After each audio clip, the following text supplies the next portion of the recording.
Hey, what is going on, guys? A very tired Lee Sanders here of the RCWR show.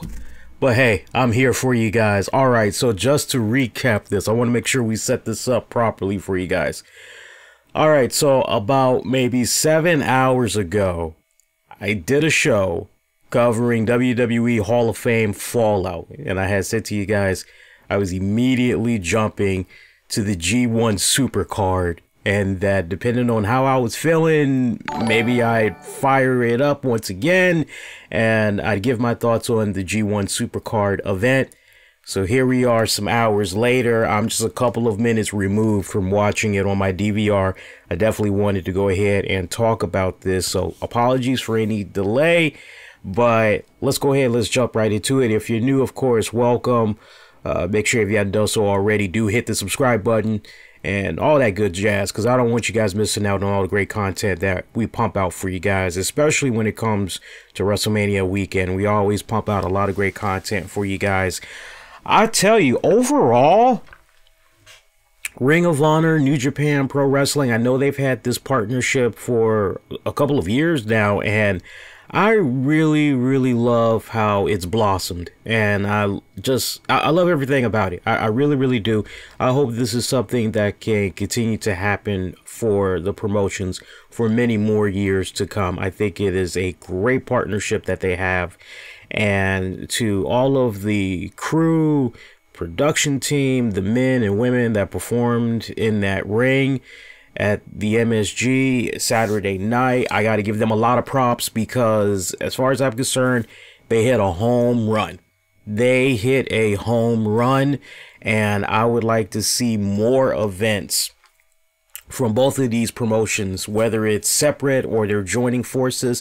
I would like to see more events happen in the New York area. If they can keep bringing it to Madison Square Garden, that is fantastic, but more please, especially from New Japan Pro Wrestling. And I got to give New Japan Pro Wrestling a lot of credit. I know there's been a change in the higher ups, and now they're kind of taking a different approach to doing business, and I like the fact that America is being incorporated more and more, kind of going. I like it. I like the way things are going right now, and I see nothing but continued growth, especially as far as a fan base goes. I see nothing but positive things continuing to happen for New Japan Pro Wrestling. It's rare that I get an opportunity to talk about New Japan Pro Wrestling. It's also rare that I get an opportunity to talk about ROH. But these are promotions that I respectfully check out occasionally.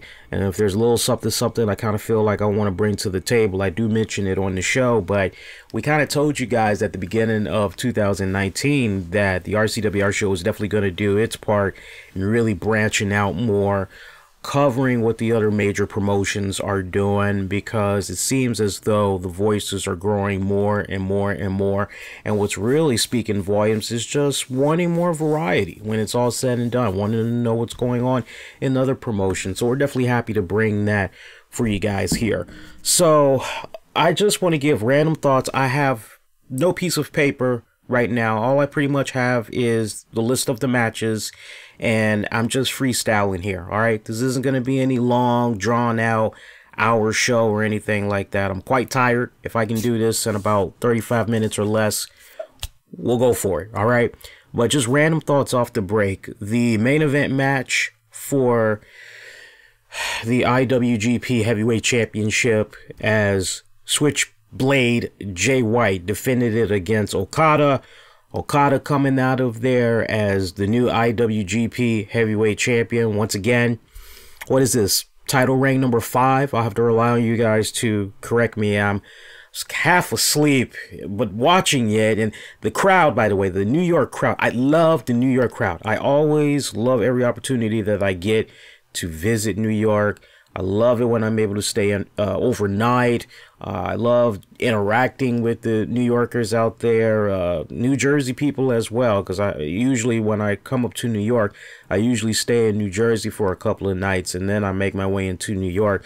I love the kind people over there. Nothing but good experiences, nothing but good interactions with people from New Jersey and New York. The crowd that they had at MSG tonight was on freaking point. I loved it.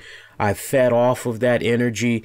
That energy really kept me into, my God, it felt as though it was almost a 4-hour show that I was watching. I lost track after 3 hours and 30 minutes. I just was really just getting lost into it. But the IWGP Heavyweight Championship match between Okada, Jay White. Look, just a little bit that I've seen of Jay White. And for me, this was really my first full-blown, here you go, Jay White on a silver platter. Here you go. So what I'm getting ready to say about Jay White may not be that popular for you guys. It's unpopular what I'm getting ready to say, and it may ruffle some people's feathers the wrong way, but y'all come to me because I keep it honest, insightful, and interactive, right? I just I didn't see it with Jay White. I just did not see it. If you want me to say the looks, I kind of see a little something. It's so funny too because my girl woke up, and luckily I didn't have her up all night because I had the volume down as I was watching this, because she actually had to do a special Sunday night shift at work, Sunday morning shift at work. So she wakes up and she's like, "Oh my God, you're still watching this?" I say, "Yeah." She's like, "I thought it was only going to be a 2-hour event." I was like, "Oh, no. It's like, this is a special event." So she's watching the main event with me at this point, and she goes, "Who's the guy with the white pants, tights, whatever?" I go, "Oh, that's Switchblade Jay White." "Okay. Oh, wait, he's the champion or something?" Like, yeah, he's the heavyweight champion. I'm like, "Okay. He's not that cute." I'm like, "Whoa, what?" Like, yeah, he's not that cute. I think Okada's cuter. I've seen cuter white guys. Like, he's not that cute. I'm like, all right, okay, well, I'll tell the listeners you said that. All right. So, but I see how some girls can maybe find him a little bit attractive or whatever. But if I'm just going to go with what I see of him in the ring, yeah, from a technical standpoint, I do like what I see of one young Jay White. I will admit that. Where I have a little bit of an issue with Jay White as champion up to this point, let me give him a lot of credit, right? First of all, talk about shoes he had to fill. Serious shoes that he had to fill, because as we all know, we saw our boy Kenny Omega. Was he going to go with the WWE? Was he going to go with AEW? Was he going to resign with New Japan? What exactly was Okada going to be doing? Oh, and, you know, Kenny Omega decides, okay, I'm going to go on ahead and I'm going to hook up with AEW. All right, so that's what he did, but it put New Japan Pro Wrestling in a really bad spot. Hell, anybody that has been watching the New Japan Pro Wrestling, you've been watching that promotion for over a year now. They have been going through some serious growing pains. I mean, they lost, we don't need to go over the names, but all the people that they lost to basically AEW. And Omega for New Japan being that significant blow. And so the powers that be in New Japan really had to scramble around and try to make a edible sandwich out of hardly any ingredients, okay? And Jay White stepped up at a really good time.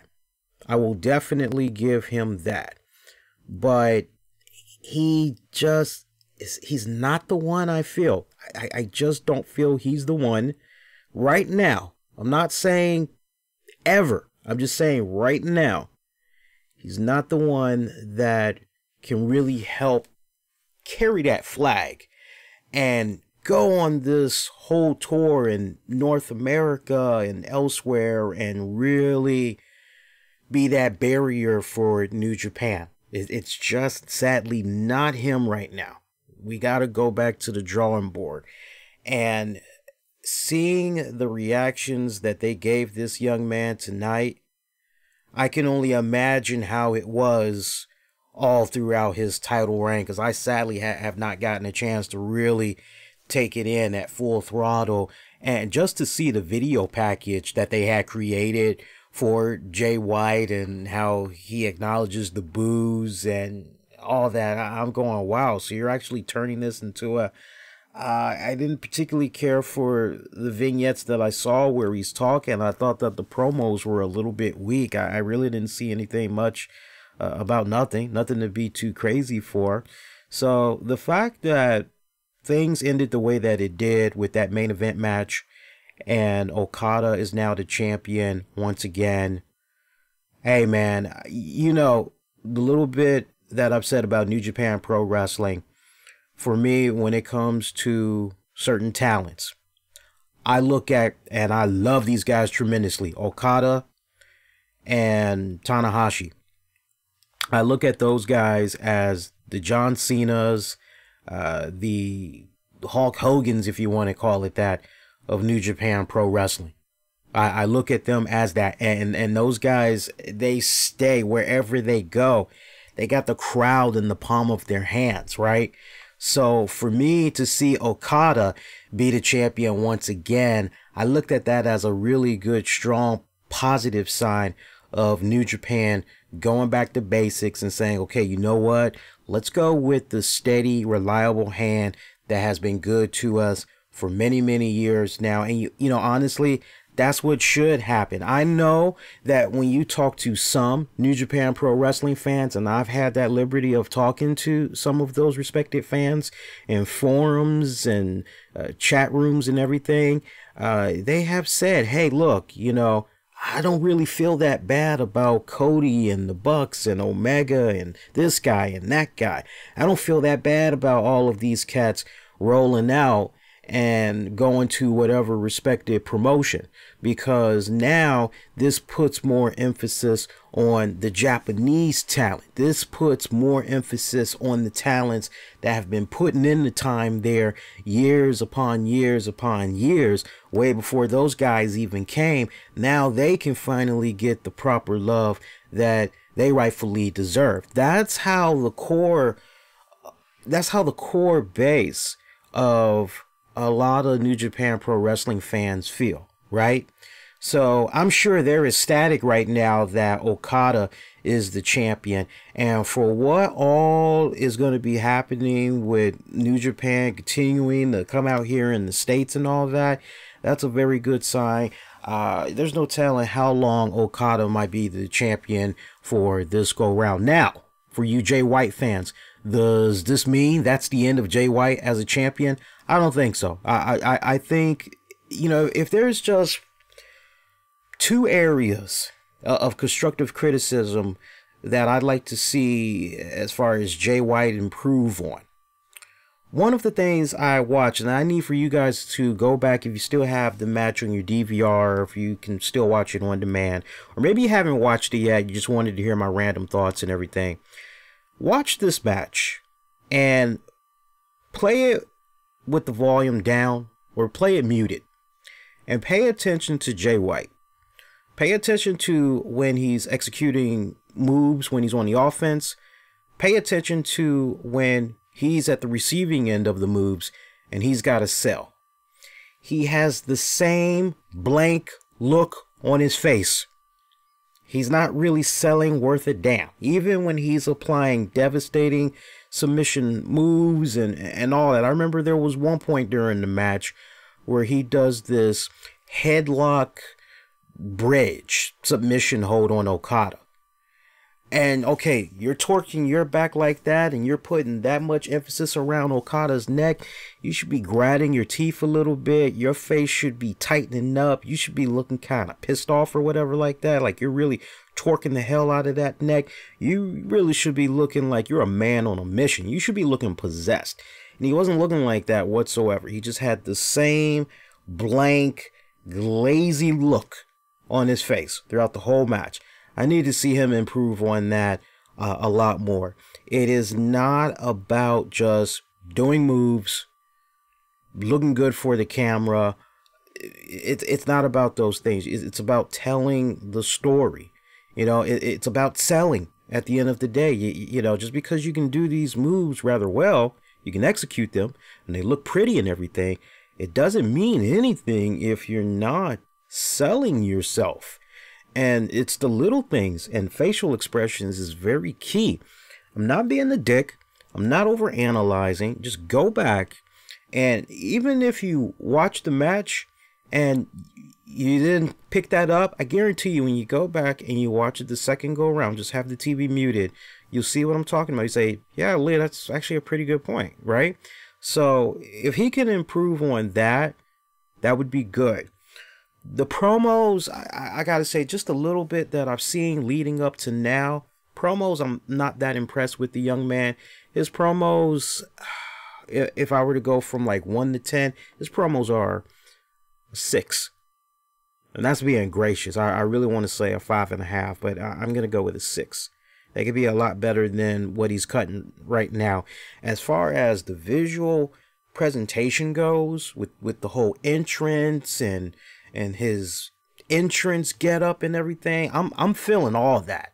He comes out and he looks like some type of a deranged character. I like that. Something off of a video game. Maybe what's the Japanese video game franchise? Persona or something like that. Persona 4, Persona 5. He looks like something from one of those type of video games. All right.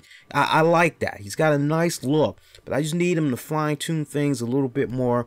He's going to be a multiple time, if he decides he wants to stay in IWGP a lot longer, like a couple more years, he's going to be a multiple IWGP champion. But at this point, he just needs to go back to the drawing board, fine tune things a little bit more, and he'll be all right. But, you know, from what I had saw tonight between him and Okada, pretty solid matchup overall, I would have to say. They did a pretty solid job. Let's talk about the next matchup. I'm going to kind of going a little bit out of order here, but I do want to kind of kick it off at the top. Now, sadly, there was a pre-show. Half of it I missed, but I did pretty much catch the second half. There was a dark match, by the way. There was a 6-woman tag match. Again, a dark match, 6-woman tag match. We had saw the team of, I hope I pronounced this right, Kejitsu, Jenny Rose, and Hazuki. They defeated Hana Kimura, Stella Gray, and Sumi Sakai. That was your 6-woman tag match. Going to that pre-show matchup, it was the Honor Rumble for a future ROH World Championship match.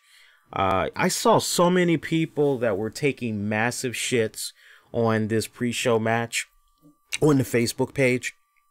And I actually saved a couple of screenshots just so I could put it back out there later on for those that maybe didn't believe me. But there were a lot of people that were ragging on this pre-show match. A lot of people were doing the comparisons to the WWE and just, oh man, well, at least WWE puts effort into their pre-shows. What the hell, man? What is this garbage? That was the theme I kept seeing over and over again, on top of this pre-show sucks. And, you know, a lot of people, they kept bringing up very valid points, which is, hey, it's a pre-show. It's supposed to get lost in the moment. This is just a warm-up. It's just getting you ready for what's to come. You know, I really didn't trip over the pre-show, right? As far as I was concerned, it gave me an opportunity to lay my eyes on people maybe I haven't seen before in my entire life, and I'm looking at them. But I tell you what, I'm glad that I did not deter from watching the pre-show because of the comments that I saw. Otherwise, I would have missed the Great Muta, and I would have missed Jushin Thunder Liger, because those two guys were involved in this, and it always puts a smile on my face when I see these two guys doing their thing, because it reminds me of what I was checking them out in yesteryears. Okay, so huge fan of their work. It came right down to the very end. Jushin Liger and Great Muta, oh my God, MSG, that roof was just blown off when it came down to these two. You're like, oh man, it's going to come down to some legends. All right, all right. Nah, we forgot. We forgot about somebody. It was Kenny King. Kenny King quickly eliminating them. And you're like, what the hell is going on here? And we had to rely on Ian Colt Cabana. He actually entered the Honor Rumble. I can't remember the guy that took his spot briefly, but it was Ian and Kevin Kelly that mainly were calling the matches all throughout the night, including this one. They basically had said, no, Kenny King, he never did go over the rope. He was not eliminated from what we're being told from the guys in the back. And then they showed the footage of what exactly happened. And there was one spot where I believe Muta sprayed the trademark mist in Kenny's face. And rather than Kenny go over the ropes, Kenny just dropped to his back. And I guess he rolled out the ring. And so that's how we basically have forgot about the guy that way. But yes, Kenny King winning the Honor Rumble. He gets a future shot at the ROH World Championship. That should be a good matchup in the very near future. Should be a damn good matchup in the near future. I'll talk about the ROH Championship match in a little bit. Let's blaze through these other matches that we got here.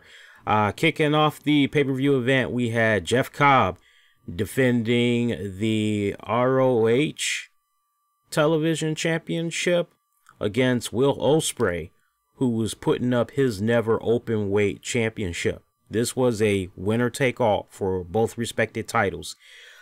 I tell you, I remember when Jeff Cobb had decided he wanted to take his fair share and talents into the world of pro wrestling and everything. I remember one of the first times I had saw him, it was in the New Japan Pro Wrestling ring. And I remember being on this show. I can't remember which one it was I had reviewed. There was something from New Japan I reviewed, and I had said, you know, I like what I'm seeing. Nice big guy. You know, maybe he could lose a little bit of weight or whatever. But other than that, I really like the guy. Very flexible, very versatile. Very versatile. Wow. I'm amazed at how far he's come along as a wrestler. I mean, this guy was doing standing moonsaults and shit against Will Ospreay. I was just, wow. I thought my man Hansen from NXT was something. Ain't nothing compared to Jeff Cobb. I don't know. Maybe it's a tie. Who knows? But Jeff Cobb, I'm very, very impressed. That is a very universal wrestler right there. That is a very interesting breed. I'm impressed that for a guy his size, he could do the type of moves that he was able to do. I was glad that this was actually the opener for G1.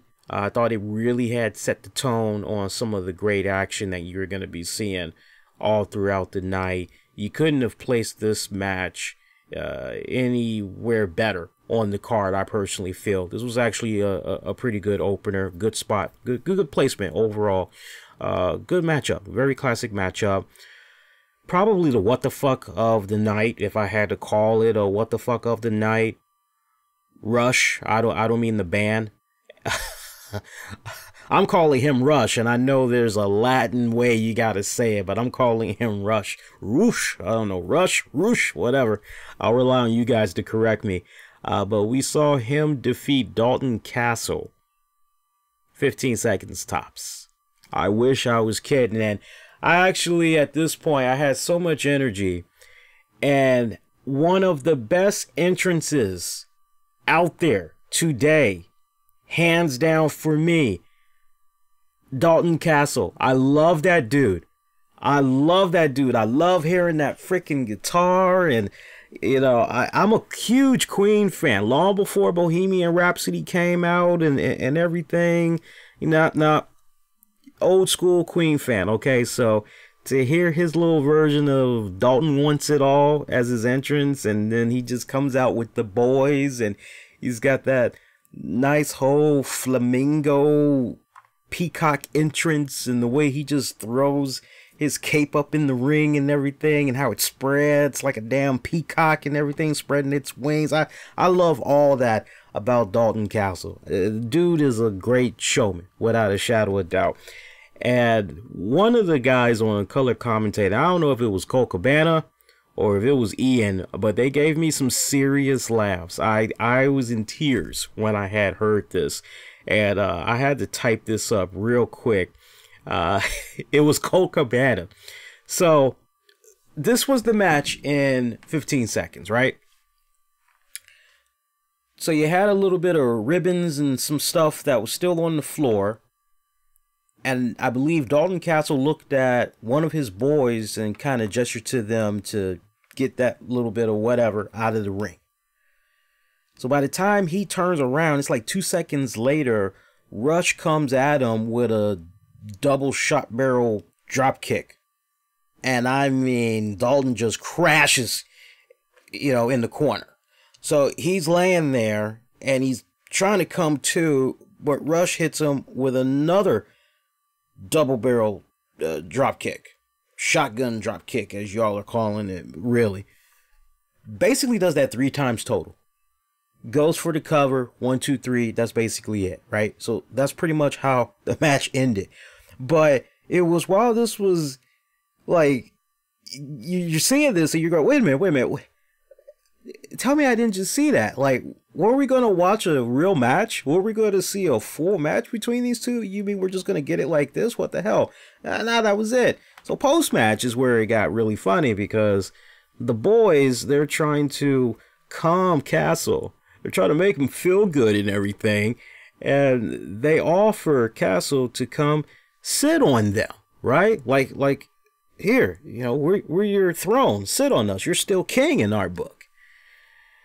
And Dalton looks like he's going to go for it, but then he starts beating the crap out of the boys. And then Colt comes in and he says, hey, you fucked up when Kevin Kelly kind of goes, right? He's groaning like, dude, I know you didn't just say that shit.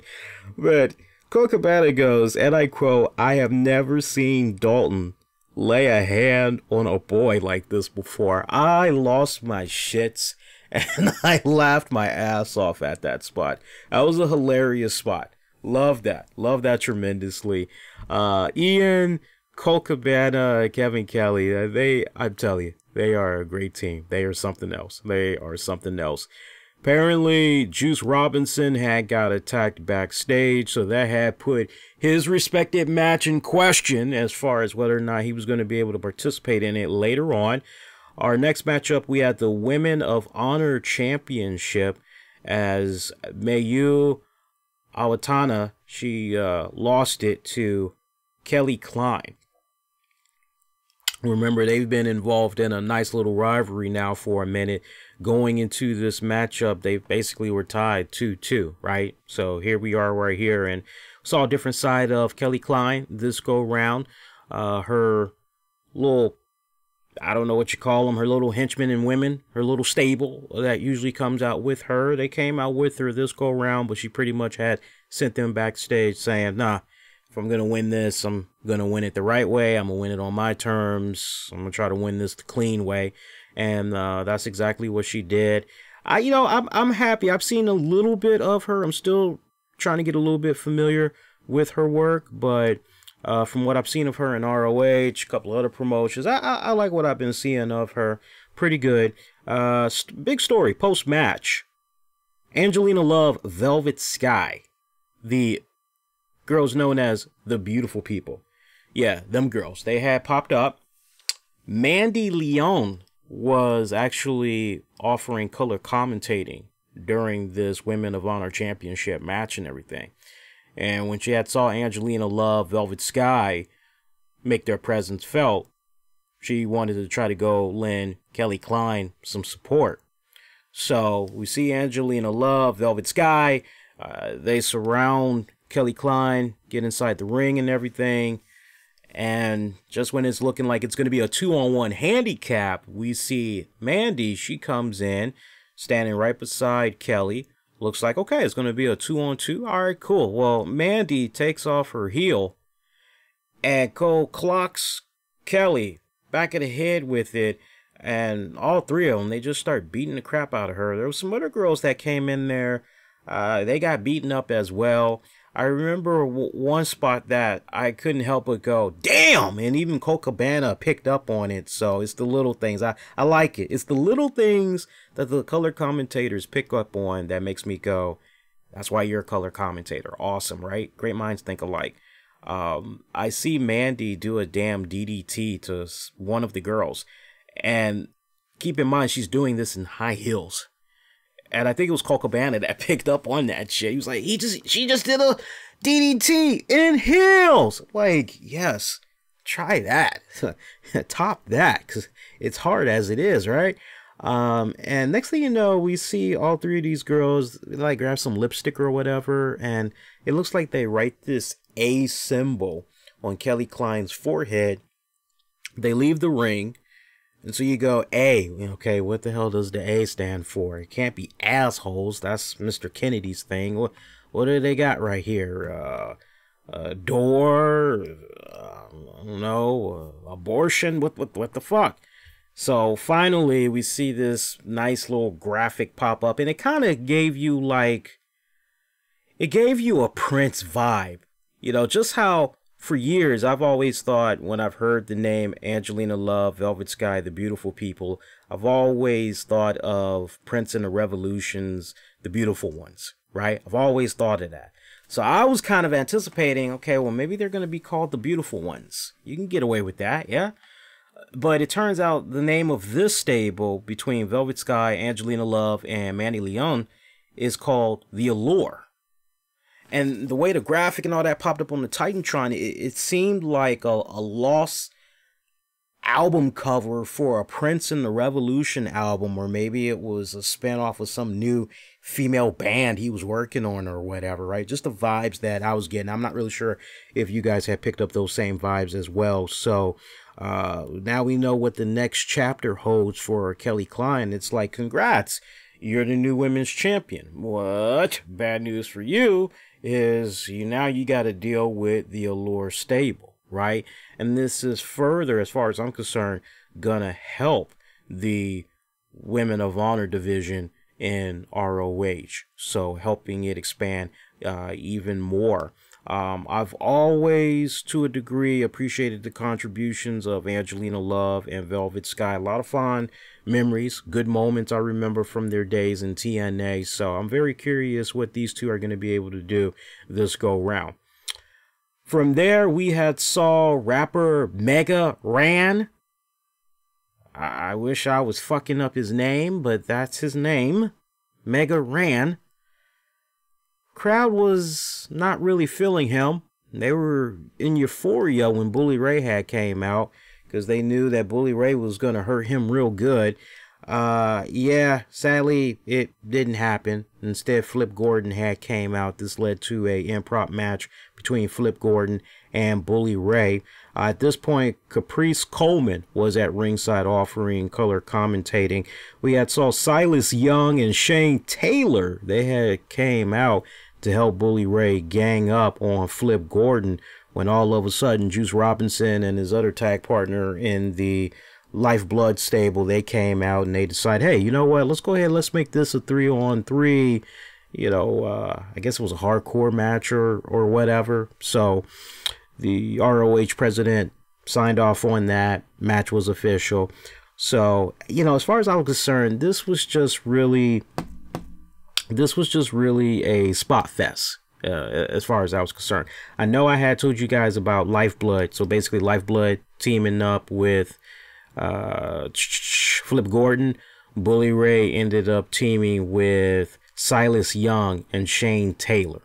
And their backstory fitting into this was, hey, they've been left out so many Ring of Honor matches, New Japan matches as of late. They're fed up. They're making their presence felt. They're being vocal. That's pretty much explaining how this match really had came about. This was nothing but a spot fest for me. And when I say spot fest, it was a spot fest from a standpoint of, okay, and now we're going to see a bunch of people hit each other with kendo sticks. Okay, now we're going to see a bunch of people hit each other with signature moves. Okay, now we're going to see each other hit each other with finishers. That's pretty much all I saw was spot, spot, spot, C-spot, run, right? That's pretty much what that shit was about, right? Now, some people would say, yeah, but that's typically how a ROH card... Well, no, I mean, up to this point, the matches were pretty good. It was actually really fun stories that was being told in a lot of these matches up to this point, especially as far as a technical aspect. So, Moving right along, we had our, what was this match for? Hang on a second here. Let me look at this match again here. We had the three-way. We had Dragon Lee defeat Tajiri, Ishimori, and Bandito. Three-way match for the IWGP Junior Heavyweight Championship. A good match, but way short. Way short. Match wasn't even 10 minutes long. If that could have went a bit longer, I gladly would have appreciated that. The Gorillas of Destiny.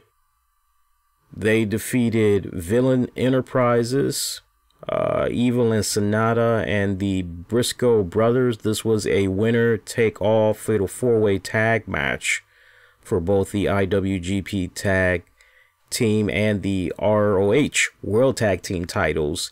Once again, another one where all these entrances that you're seeing, and by the way, the Briscoe Brothers, their music has changed since last I had checked in on them. Now they're coming out to some extremely quiet hillbilly music. Extremely quiet hillbilly music. You cannot, they got to change that when it's all said and done.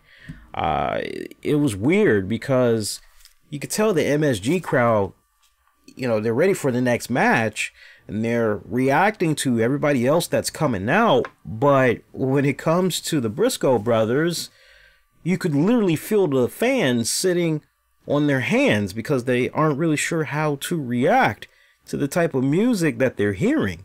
It was this weird, kind of had a, if you know your WWE themes, it had a weird Luke Harper swamp vibe to it, but it didn't, you just got to listen to it. It was very, very weird.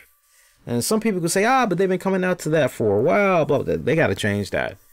They got to change that. You got to put something in there. You either have them say, yeah, some shit. You got to do something. But that was a very awkward entrance. Very, very awkward entrance. But this was another match that was really short. This one didn't even crack 10 minutes. So I had a problem with those two matches that I just talked about. I had a problem with those because they were just really way too short.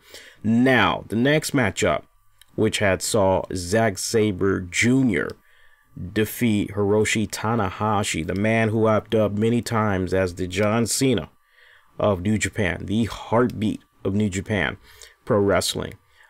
This was a damn good technical matchup. This was for the British Heavyweight Championship. That British Heavyweight Championship is owned by one Revolution Pro Wrestling, the Rev Pro promotion. That title was created going back 2005. Okay, so this was actually pretty damn good.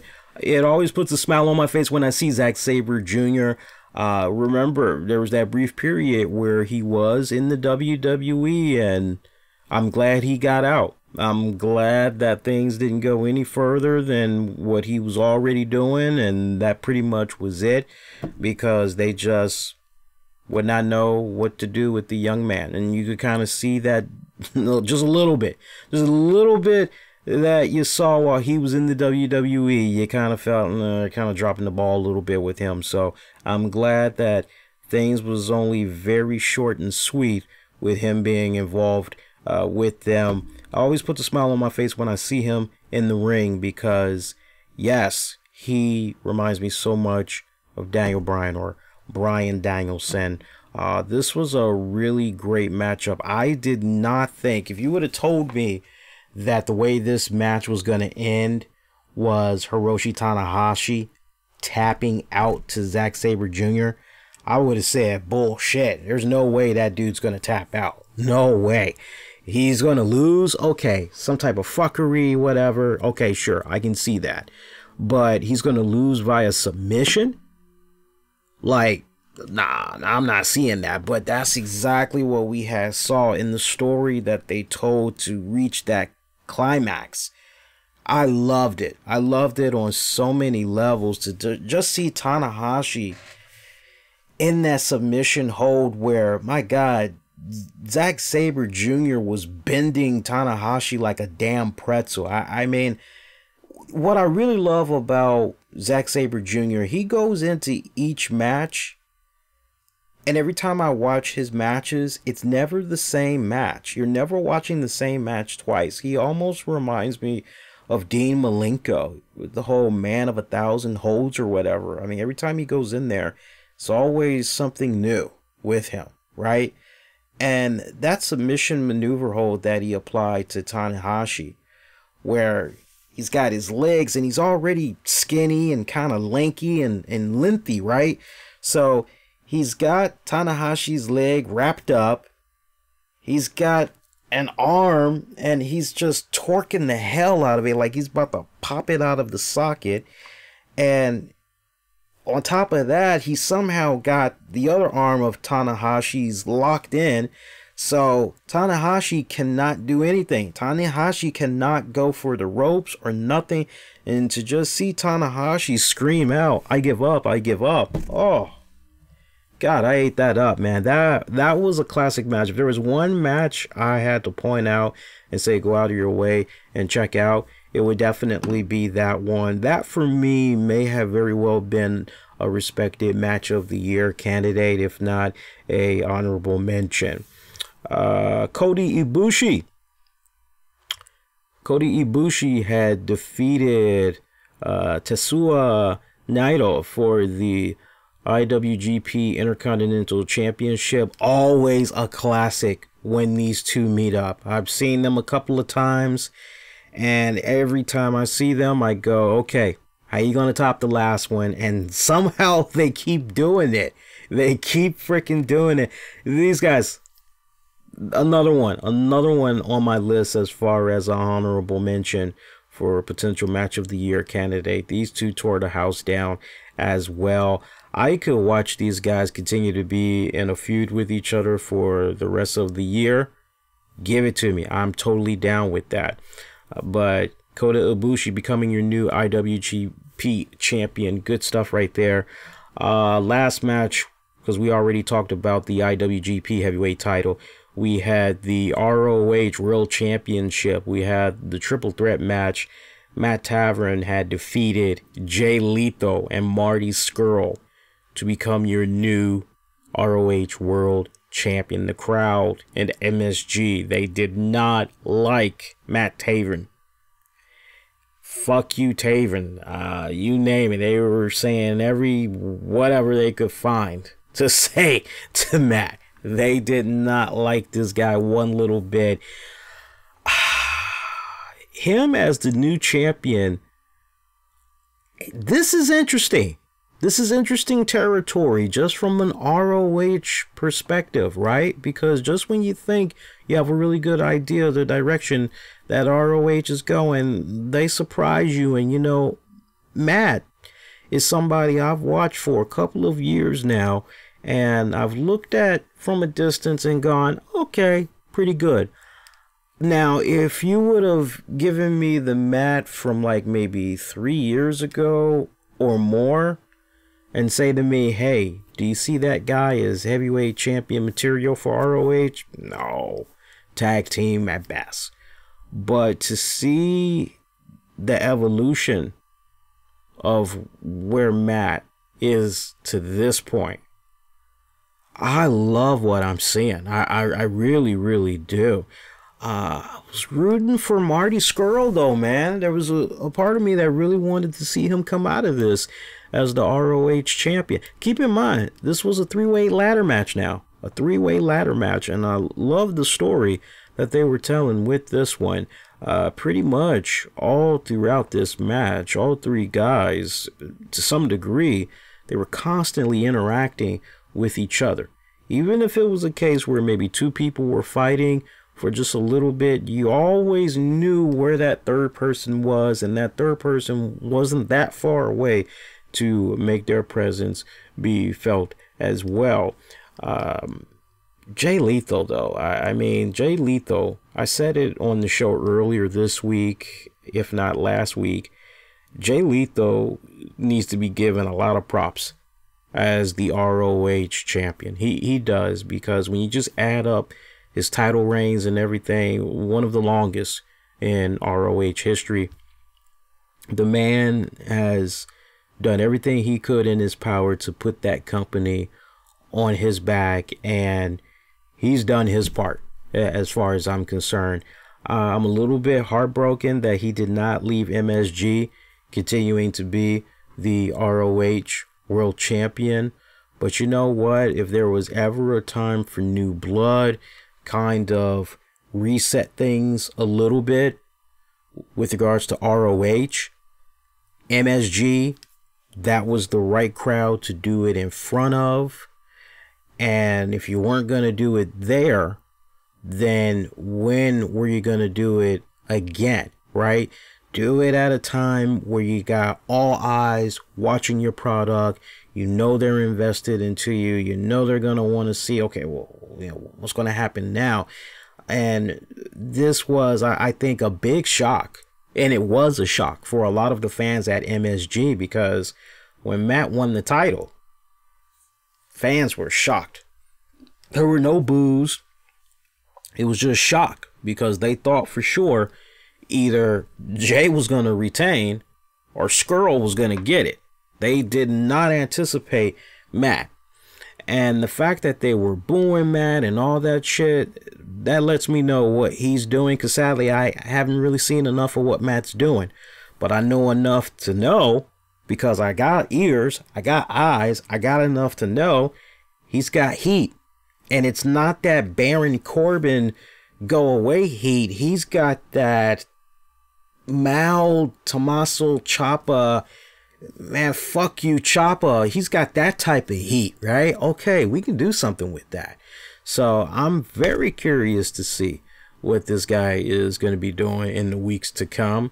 I would imagine this is a nice, good reset for ROH coming out of this, and for New Japan Pro Wrestling, a little bit of back to basics and going back with Okada as the champion, as they try to, you know, regroup and get their whole strategy game down, especially now that they're trying to tour a lot more in U.S. soil and everything, or on U.S. soil, I should say. But overall, I would say the New Japan Pro Wrestling event, the G1 card, I would have to say it was pretty good. Definitely go out of your way, check it out when you get an opportunity. It's nice seeing a lot of variety that's out there from various wrestling promotions. There's one other wrestling promotion I'm going to be checking out before WrestleMania, and then I think I'm gonna go ahead and call it a day. I was gonna check out the Impact Wrestling United We Stand, but what turned me away was Impact Wrestling signing off on Tessa Blanchard touching Joey Ryan's dick in that intergender matchup. You know, foolish me. I should have known better, but I thought Impact Wrestling wasn't even gonna have any of that shit. But it went down. It was like, yeah, I don't want to check that out now. But Shimmer, they did their 113 event. So I do want to give the ladies some love. I know we got a bunch of fans out there that like the women's wrestling. I'm definitely going to check that out. What may probably end up happening is that may be a Patreon exclusive. I don't know just yet. We'll have to wait and see. Maybe I'll pull up a poll asking you guys. I don't know. We'll see how that goes. I don't know. But this is done. We got one more show to cover. We got to cover WrestleMania. I'll be live with you guys as soon as that goes off the air. I hope I'm able to get some type of sleep. I got to get a little bit just so I'll be nice and freshened up for that WrestleMania after show. And then don't forget, Monday night, I'll be live with you all for a special Monday night edition of the RCWR show. We'll cover fallout from that Monday's Raw. You know, Raw after WrestleMania, it's usually freaking crazy. So I'm looking forward to that one. And that's going to do it for now. Hey, be kind, rewind, check out previous episodes of the RCWR show you may have missed on demand and on the downloads on your favorite listening platforms. Use keywords the RCWR show. You can find me on Twitter, Facebook, Instagram. Use the keywords the RCWR show. And I agree with what Steven had said in the chat. Just show him some love real quick. Because at the time we're doing this, it's like almost 8:30 in the morning on a Sunday. So I'm not expecting a lot of you guys to check this out until much later. So if you're watching the on demand encore of this. Thank you in advance. But I like what he's saying as far as Okada and Tanahashi for the title. Dude, you can never go wrong with that. Seriously, you can never go wrong with that. And don't be surprised, that just very well may happen. You never know. But yes, if you guys had saw the G1 card, let me know what you thought of it, and get at me all throughout social media, okay? That's going to do it. Till WrestleMania after show later tonight. Wishing all y'all be safe, be kind to one another. Adios.